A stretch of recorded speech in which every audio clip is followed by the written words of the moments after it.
Hello, I'm Lloyd Moyer. I have just turned this ebonized natural edge black walnut bowl.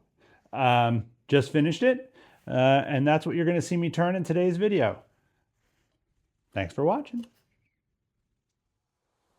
So I'm thinking today of a natural edge bowl. I actually wasn't planning on it when I cut this blank.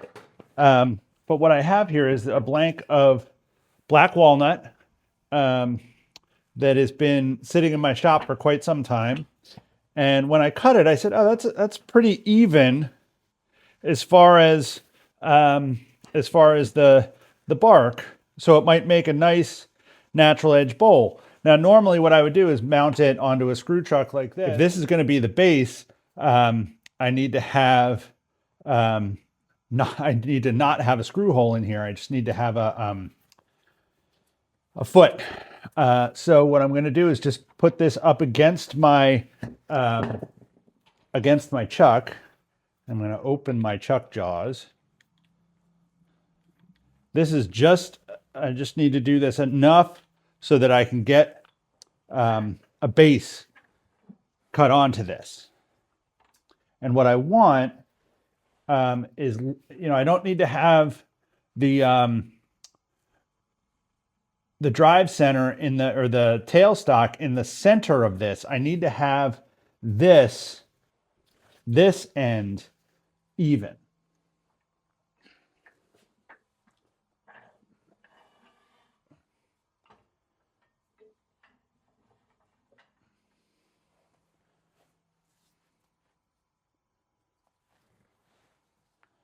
So we're going to start with center, if I can find it here.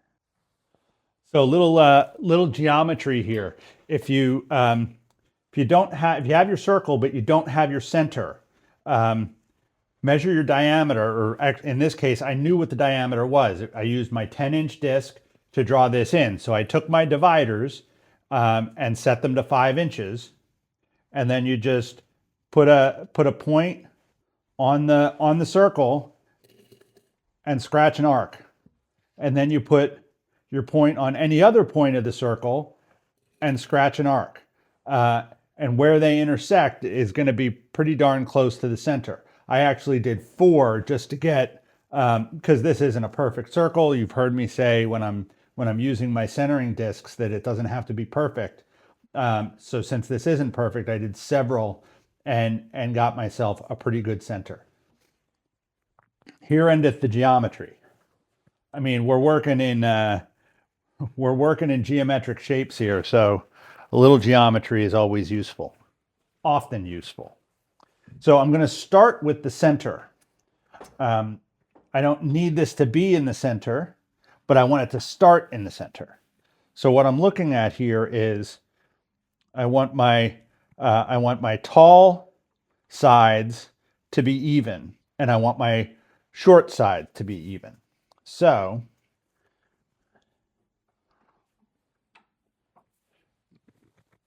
this comes up a little bit. Tall side, way too tall. This may not work. It's actually maybe too uneven.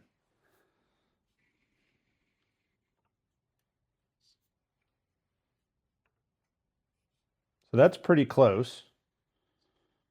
And then my short side is there.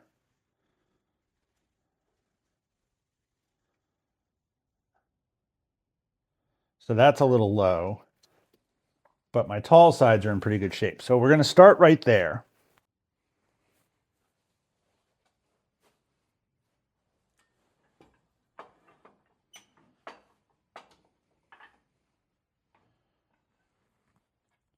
We'll see if this is going to work at all. It may not. If it doesn't, then I may just resort to doing a traditional bowl.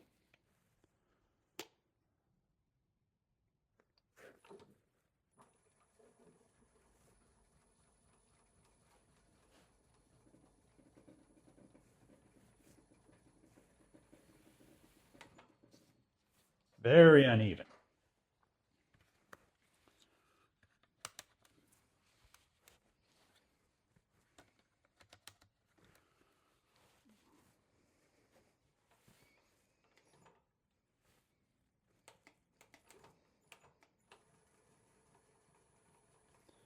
But I knew this was going to be uneven because I was less worried about the evenness of this face and more concerned with the evenness of the top face.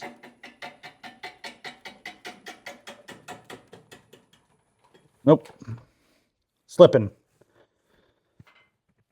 So instead of going directly into the trying to put a foot on the bottom, what I'm going to try here is I just turned this around, did exactly the same thing. I just have the flat side butted up against the face, the chuck, and I have my tail center into the bark. So what I'm going to try is to put at least a flat space here on the blank. If not if it works, I may go ahead and try and do a bit of a recess.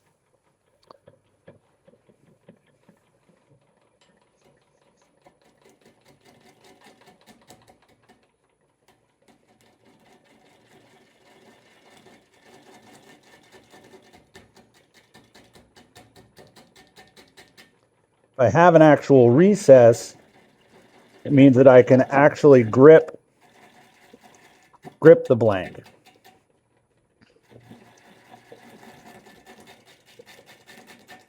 Which would be preferable.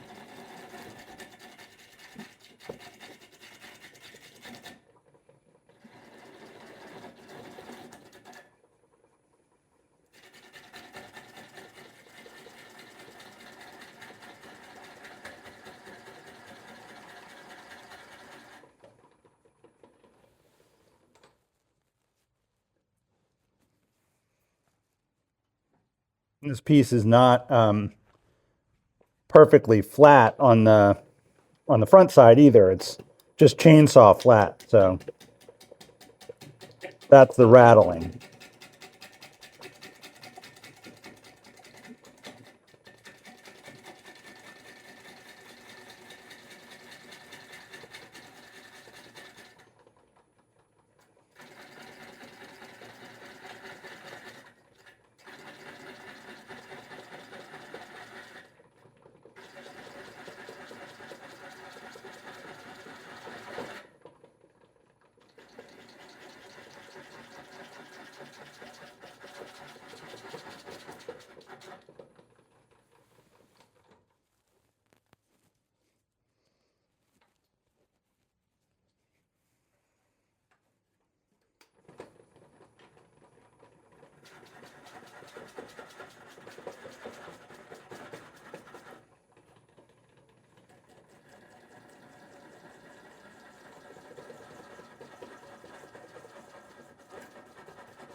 Bark came off.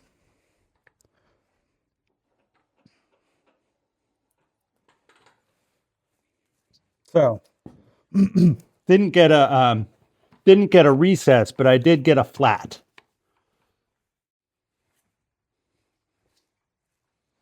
All right. So a bit more secure here now.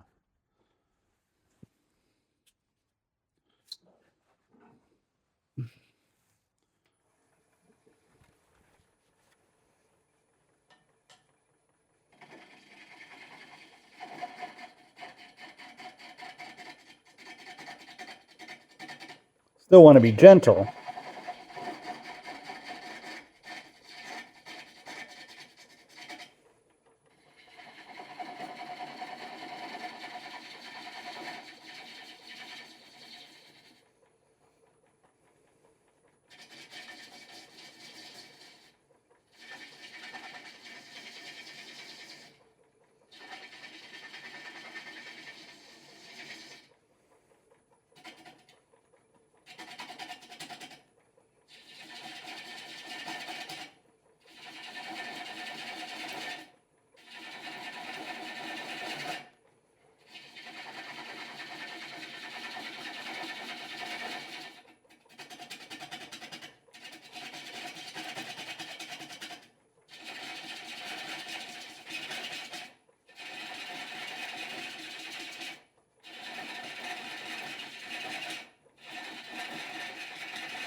So all I'm doing here is getting myself a way to grip this blank in the chuck, so that I can actually make myself a recess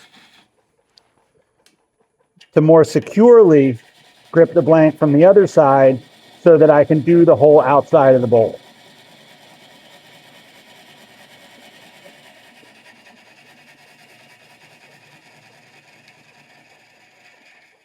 And sometimes that takes, when you're trying to do something like this, it's not conventional.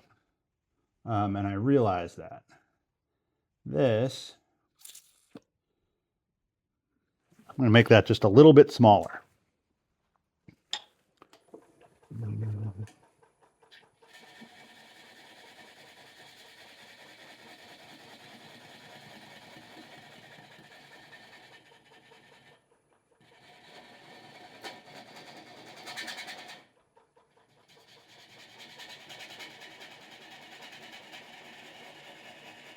Okay. Now that should fit into the chuck. All right, so now what I'm looking to do is to, again, make myself a recess around which, or into which I can put the chuck so that I can do the outside of the bowl.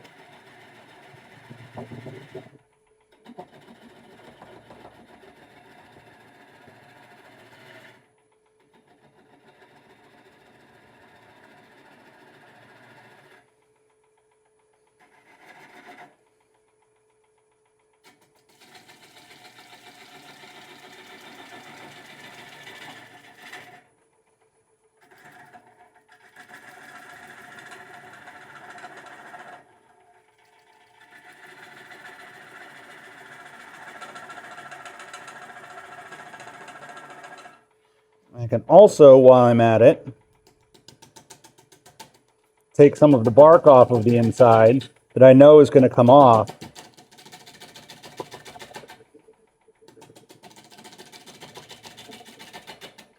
So that it doesn't get in my way when I'm trying to fit the chuck.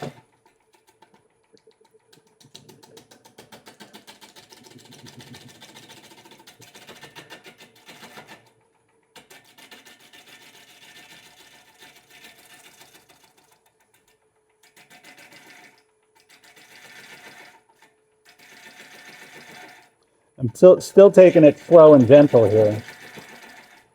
This piece is dry, which is why it doesn't turn as smoothly. And I'm turning very slowly also.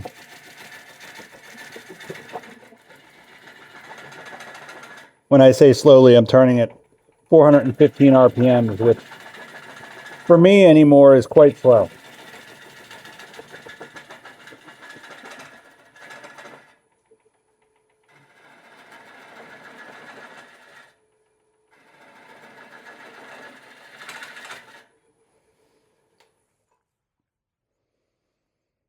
Okay.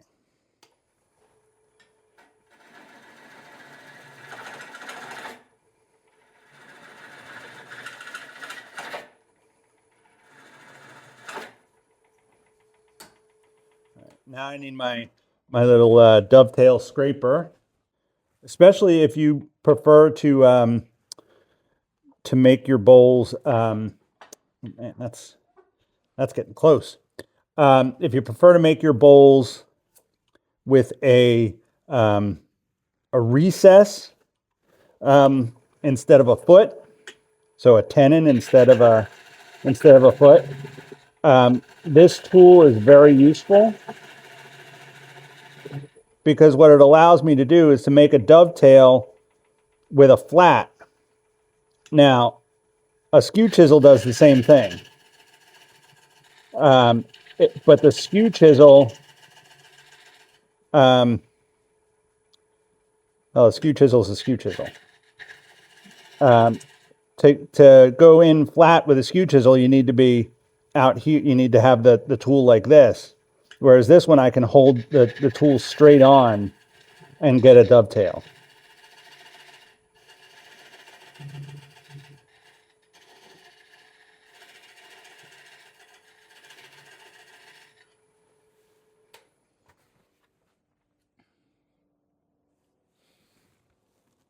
I think that should be okay. Now I should be able to get the tailstock out of the way here.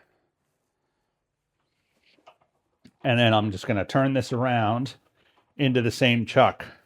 Hopefully I didn't measure it, just eyeballed it. All right, I now should be able to just do this whole outside.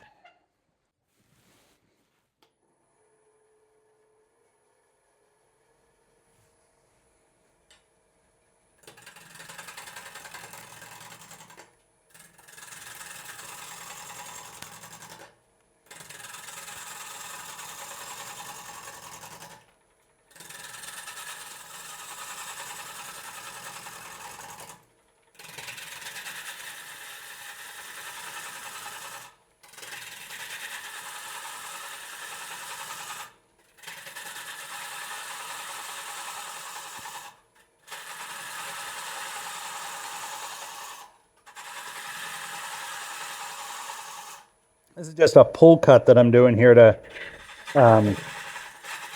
get some of the weight and the unevenness off.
So I've got a good crack here and a couple of little radial ones out here, but I think I should be able to minimize those as we go along.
I'm just coming along and checking, trying to get rid of the flats here. Oh, this might be more of a challenge with all of these checks. Natural edge can sometimes get away with that kind of thing and not look bad.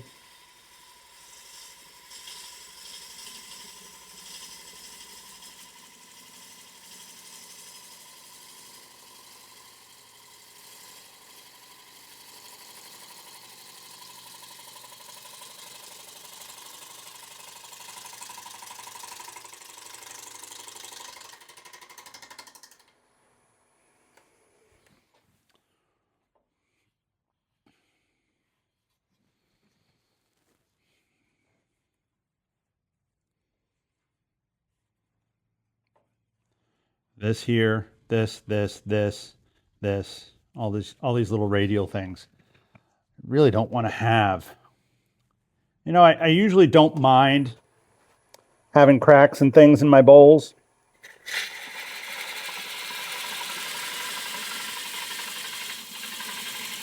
But every once in a while, I'd like to have a clean one.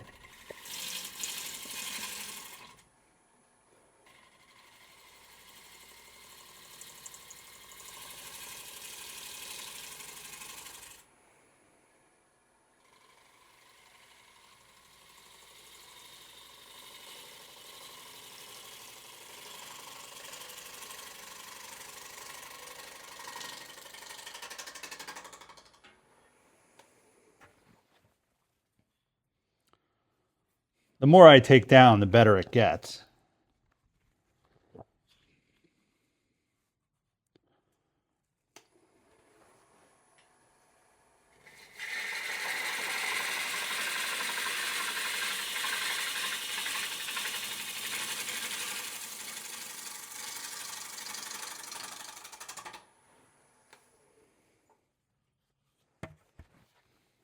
But I'm also getting thin on the one side, so I think I'm going to leave it about like that. And then let's do the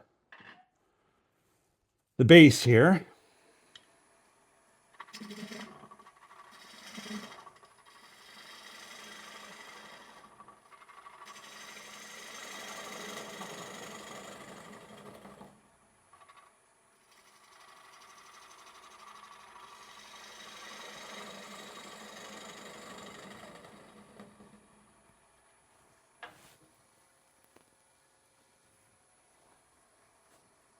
Marking the diameter of my chuck. This is the diameter that I can make the chuck and take the bowl out of the chuck and not have any chuck marks, which is the way I like to do it.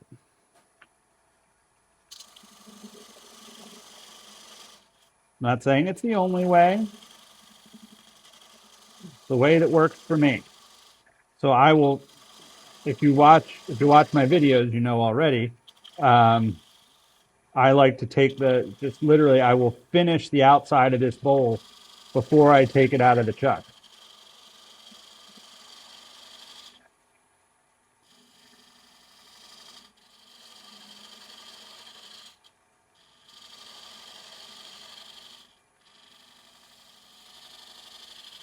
This is my 1/2 inch spindle gouge. I'm just putting a little bead at the base of the foot here.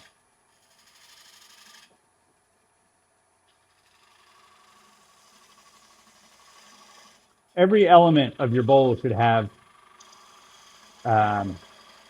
your special attention. There is nothing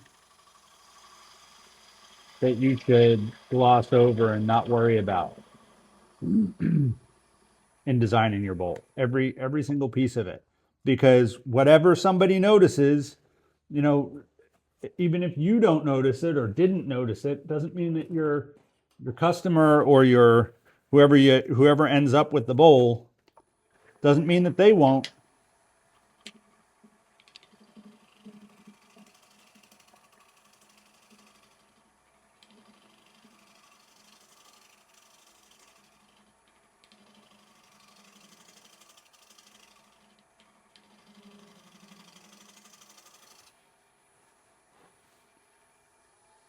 Taking the speed up here, about 1200.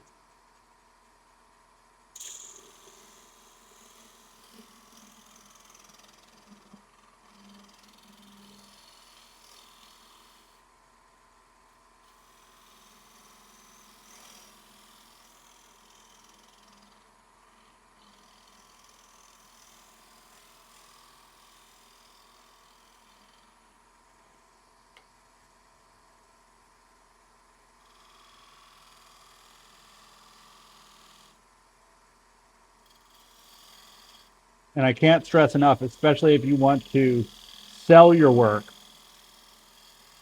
Well, if you want to sell your work, you have to pay special attention to the design in general. Really, you know, think of it as, you know, every single piece you make, you have to be able to hold that piece up as this is the extent of my capability. This is the best I can do. And every piece should be like that. And the reason that every piece should be like that is for the person that uses your bowl or that owns your bowl, that will be the sole representation of your work to that person. So don't ever say, it's good enough, unless it literally is good enough. Never settle in your design. All right. That's good for the foot. Trying a different camera angle here. See if my arm can stay out of the way when I'm shear scraping in a minute. Okay. So I'm going to give this a try and give this a shear cut with the gouge to start with.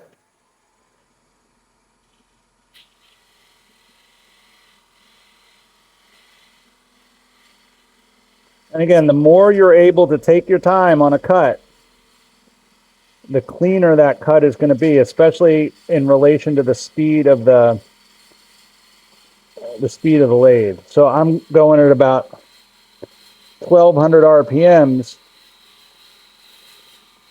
so I can move a little bit quicker. But if I was going slower, I'd really want to be, if the lathe was spinning slower, sorry, I'd really want to be taking my time here.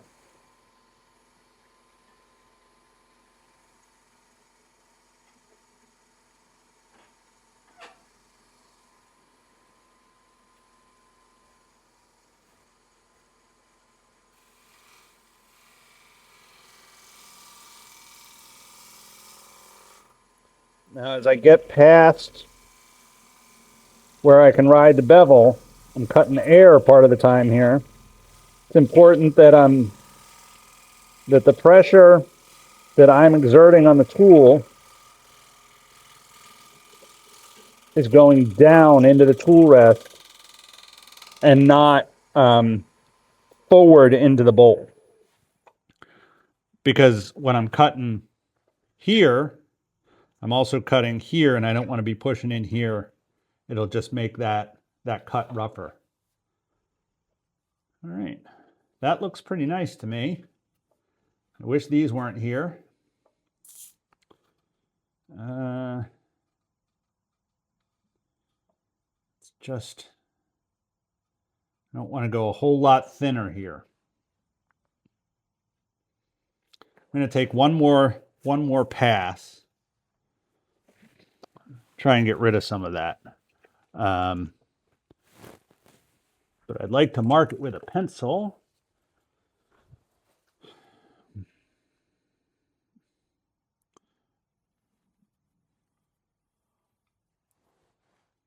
This pencil lost its lead, but should be okay. I can still see.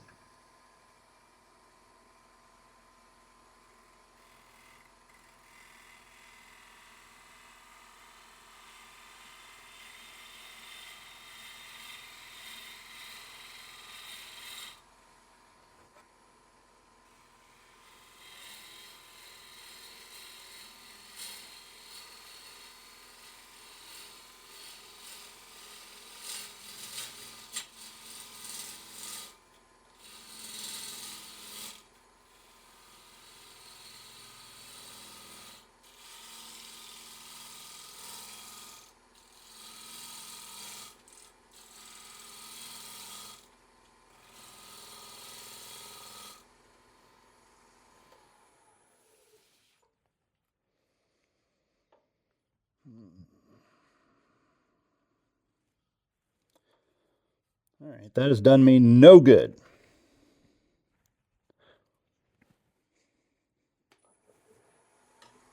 I might lose this natural edge.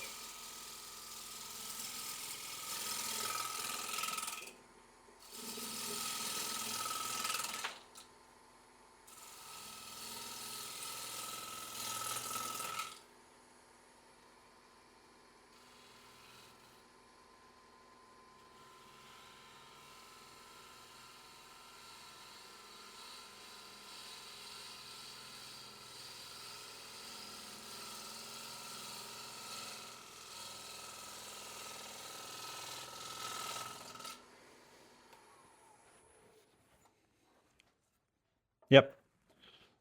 So you see, I'm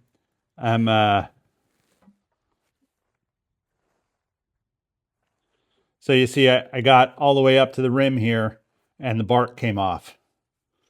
So sorry. Um, so actually, I'm thinking if I'm not going to have a natural edge, I might as well get rid of these splits.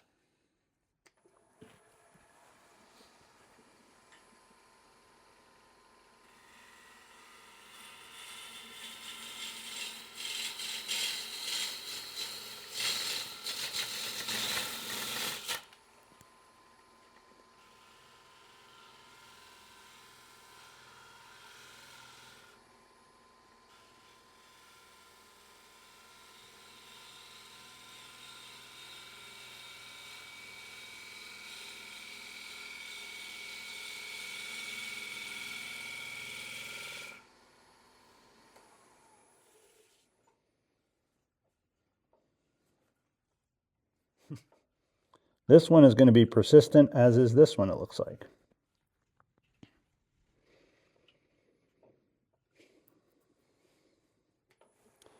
Maybe what I will have is a natural edge without the bark.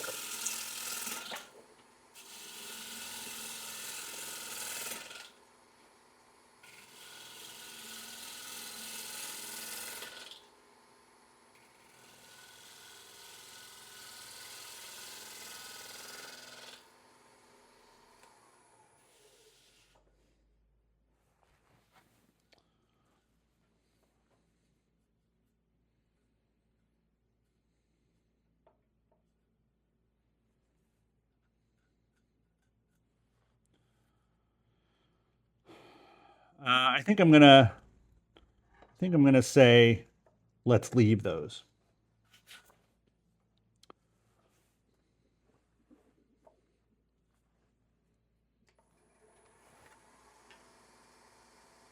This is my shear scraper here that I just want to get in here with the at the base of the foot.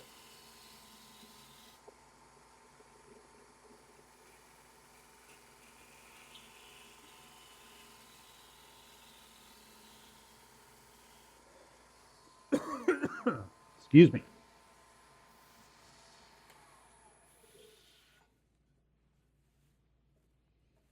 All right. So now I just need to clean up this bead.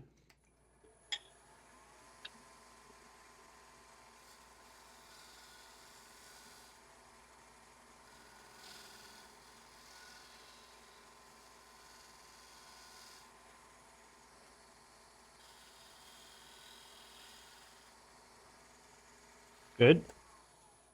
And then this is going to get sanded. For me, anyway, it's very important for me to have my dust collector on when I'm sanding. Well, when I'm sanding in general, but especially when I'm sanding black walnut. This stuff sort of wreaks havoc with my lungs.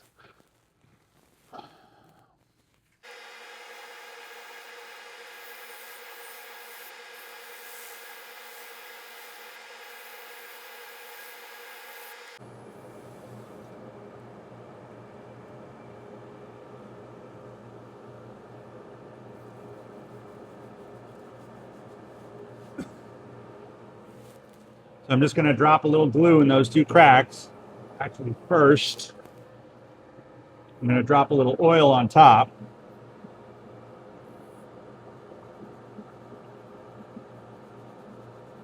And this is so that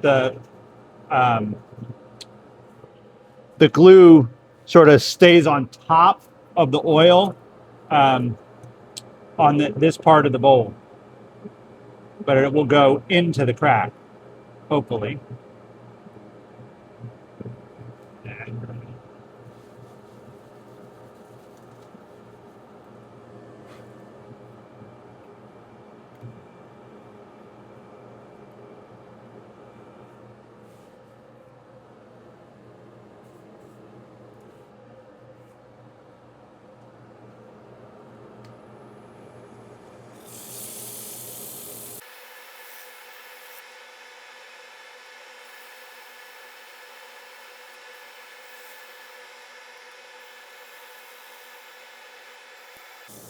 I would love to know how many of you are turners and who of you are just watching me because it's fun to watch. Um, Feel free to drop me a comment here and tell me, just for my own personal interest. I know I have some people that know me that watch. Um, and I know that some of you are turners and trying to glean something from my technique. I just love to know who's who. So that should be fine.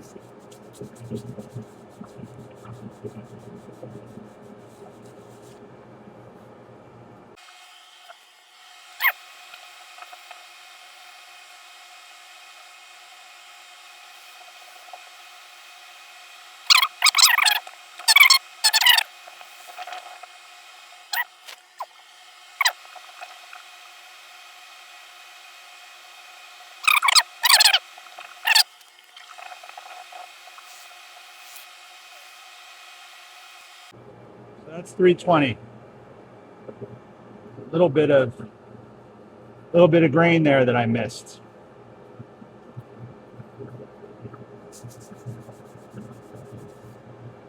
I'm going to go back to 180 here.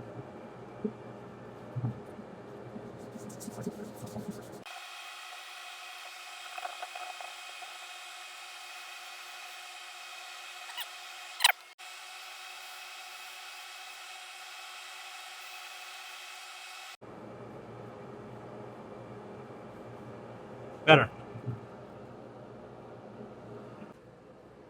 Back to 220. Again with a new piece.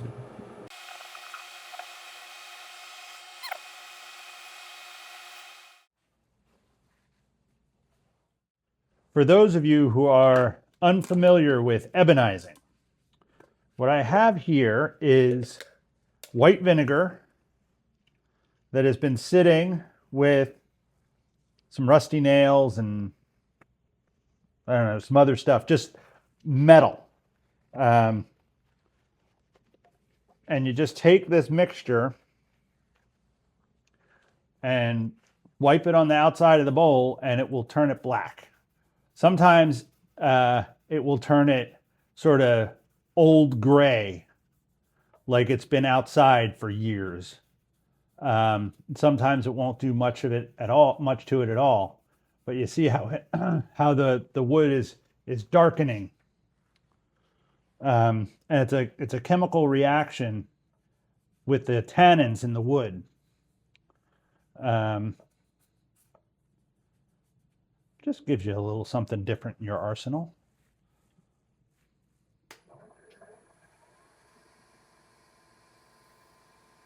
And it's again, it's all it is white vinegar, with combined with metal.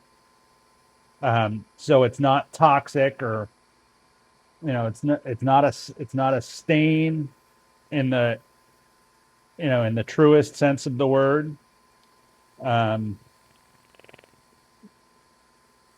Stains the wood the same way that when you if you grab a piece of green timber with your chuck, um, where the metal comes into contact with the wood, it can sometimes um, leave a black mark. Same idea.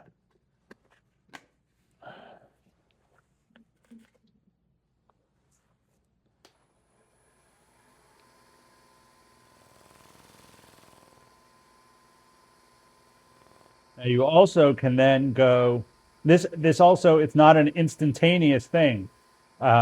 You'll notice it takes you know usually a few seconds, um, but also the darkening can deepen with time. Um, but I always think that makes something like this walnut, look neat.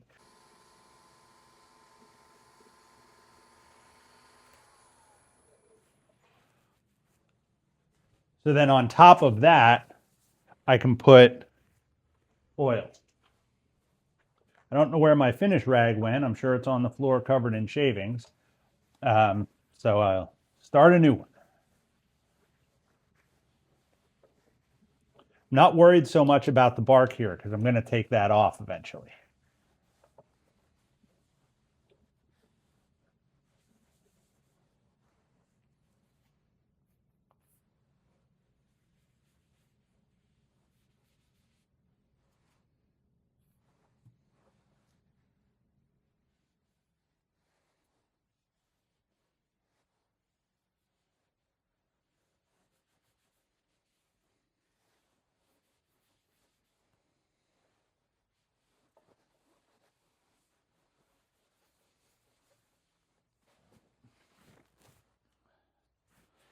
And then we will do some of the oil and wax.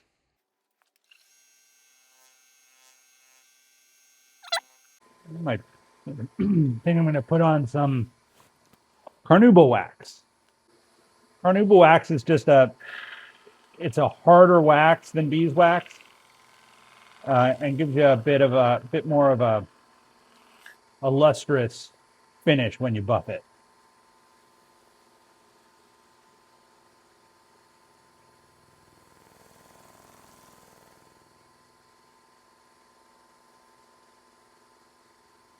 I don't ever use carnauba wax on the inside of the bowl because it is not, strictly speaking, food safe. And I never make a bowl that is not food safe, even if it is not intended to be used with food. I like to have them able to be, come into contact with food.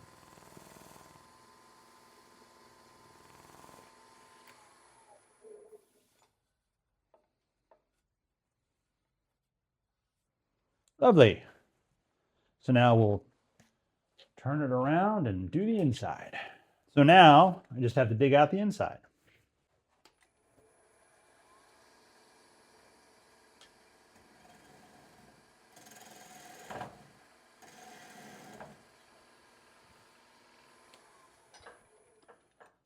Get my depth gauge here.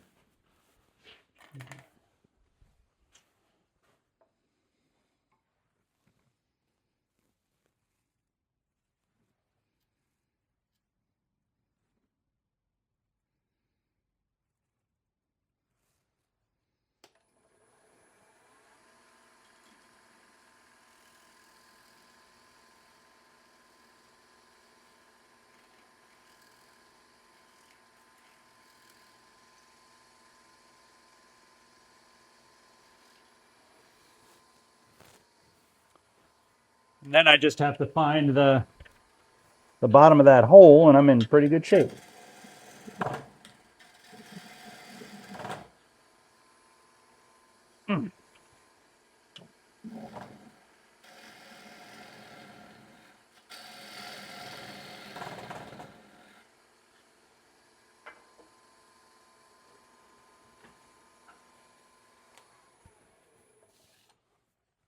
Just want to make sure everything is sitting properly, which it is.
That feels good to me. Wall thickness feels just right. Or at least it feels even. Maybe could deal with it being a little bit thinner. See if I can do that without making too much of a mess of things.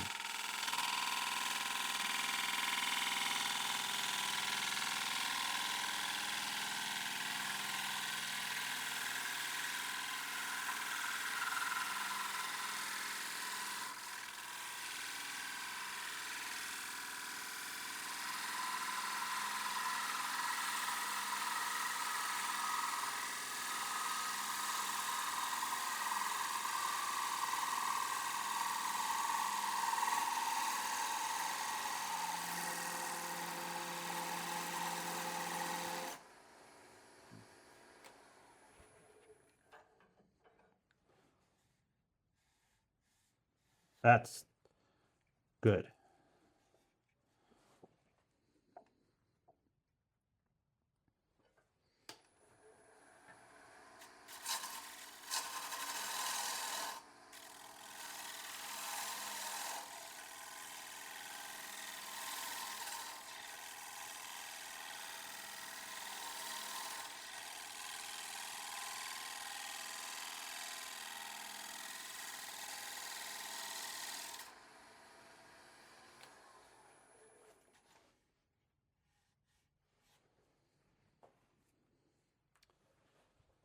See if I can get that bottom done with my bowl scraper here.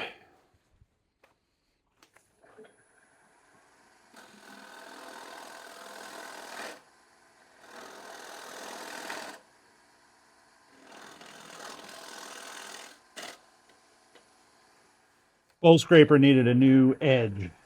Actually, I think, see if I can get in there a little bit better.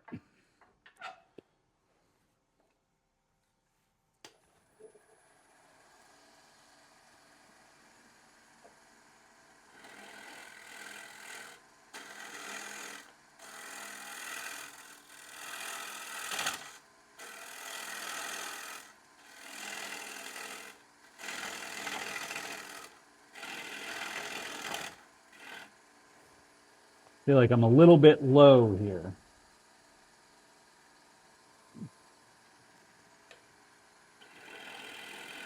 When you're cutting at center with the scraper, you want to be able to go just a tiny little bit down.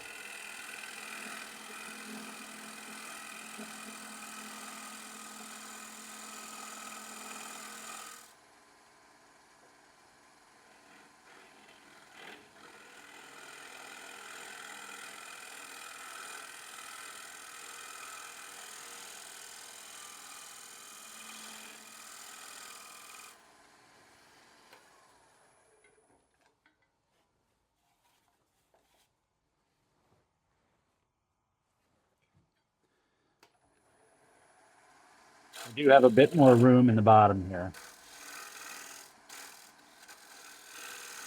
I'm still relatively new at using the depth gauge that I made, so I'm quite conservative with it. So I always leave myself with more bottom than I actually need. My my great fear is drilling a depth hole and going through the bottom with it. I'll get better. I will definitely. I think I have gone through the bottom with it before. Not fun. Don't recommend it.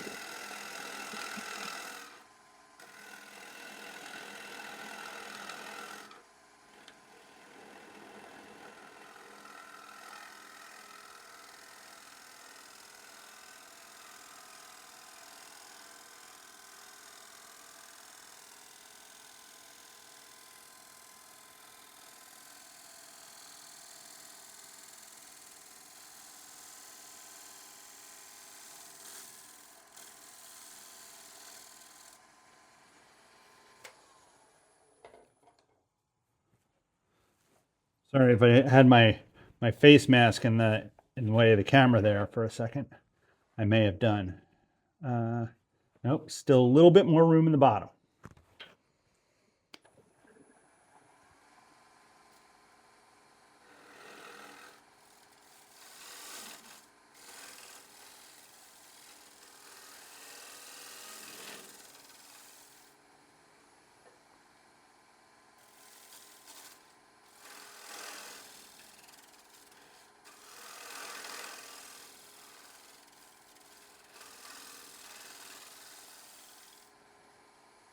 I will also say, and I hope I'm not jinxing myself, if you never go through the bottom of a bowl, you're not taking enough chances.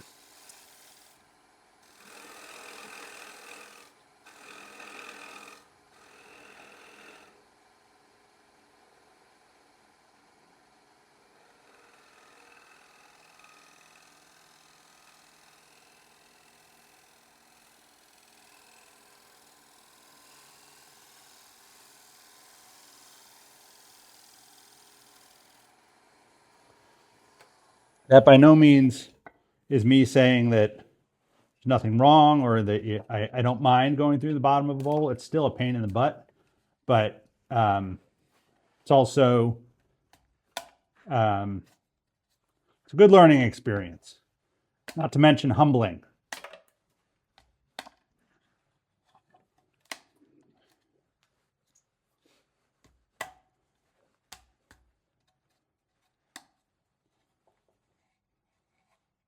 So if you see here, I can keep the natural edge just without the bark.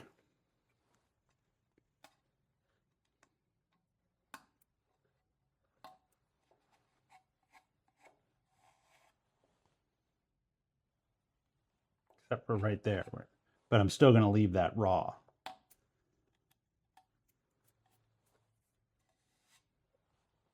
Cool. I may not leave that raw.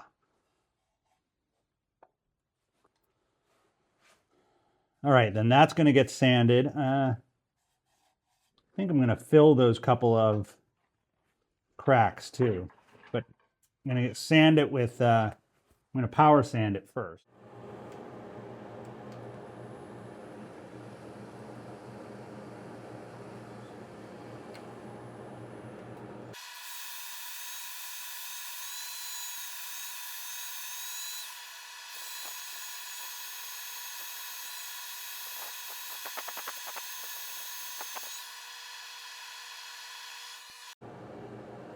So this is the other side of the cracks that I filled on the other side.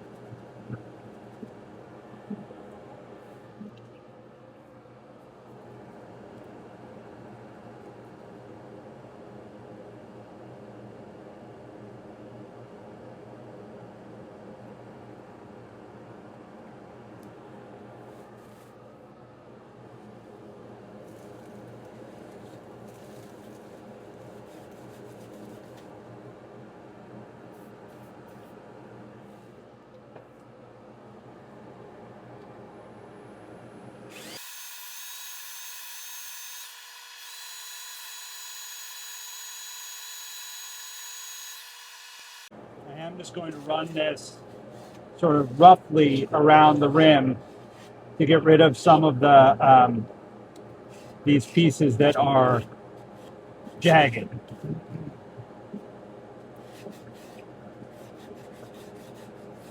Don't want anybody getting splinters or anything like that.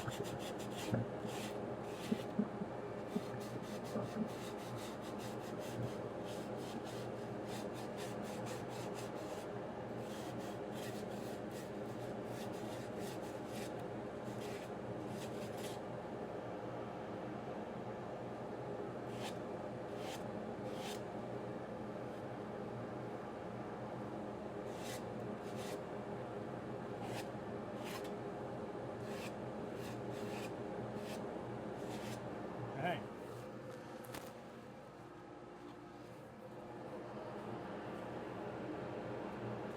This is 180 grit.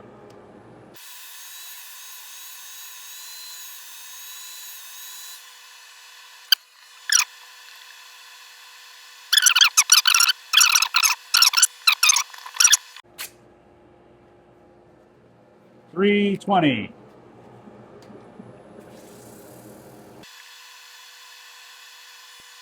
Now, something I don't do very often when I ebonize a piece, I usually leave, um, turn the vacuum off here. When I ebonize a piece, I usually only do one side so you can see the contrast. I think on this one, I'm going to do both sides because it looked good. And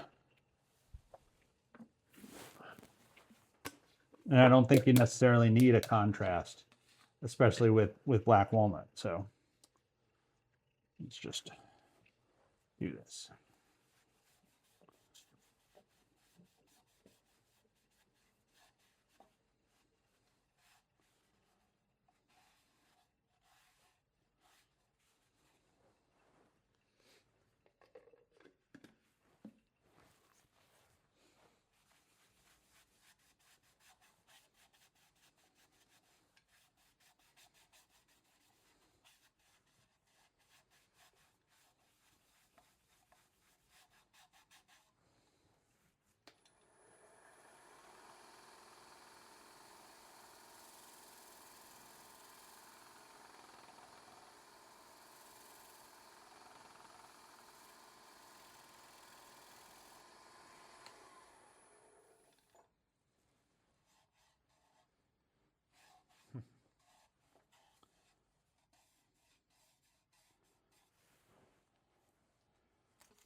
Sorry, the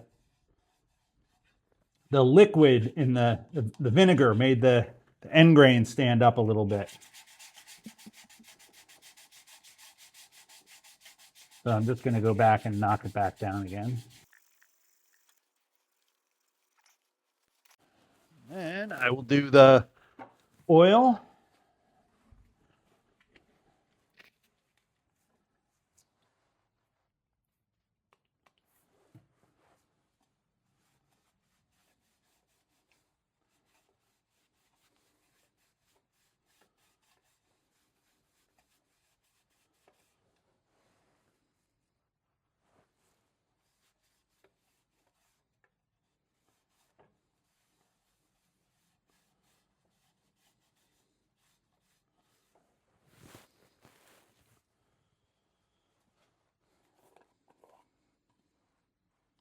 And the beeswax.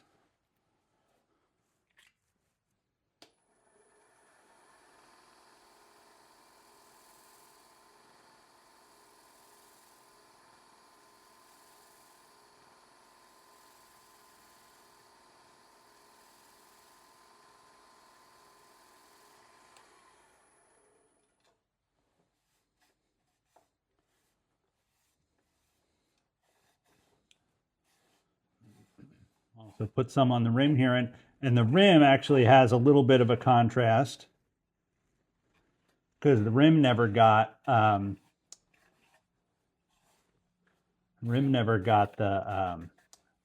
ebonized.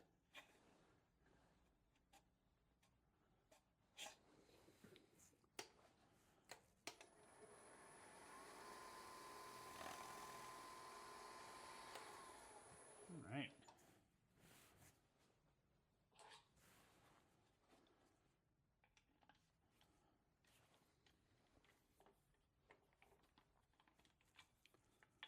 There we go. No chuck marks. No dents, no nothing.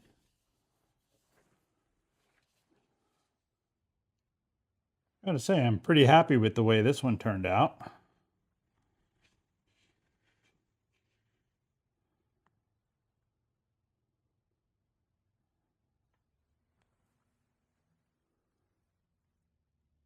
Feel free to leave me a comment and tell me what you think.